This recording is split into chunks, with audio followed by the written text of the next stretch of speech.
Mga kapuso, posibleng isa o kaya'y walang bagyo na papasok o mamumuo sa loob ng Philippine Area of Responsibility ngayong February.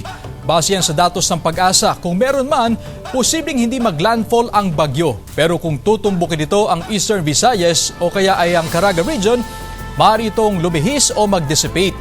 Sa ngayon, mababa ang tsansang maging bagyo ng binabatayang low pressure area malapit sa Mindanao. Gayunman, nagpapaulan ang trough o extension ng nasabing LPA na namataan ng Pag-asa ang LPA sa layong 195 kilometers southwest ng Central o ng General Santos City at nasa labas ng Philippine Area of Responsibility.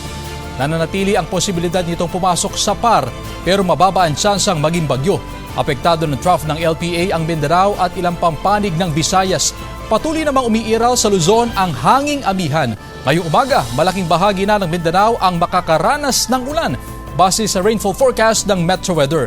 Magtutuloy-tuloy yan buong araw. Asahan ng heavy to intense rain sa ilang lugar na maaring magdulot ng baha o landslide.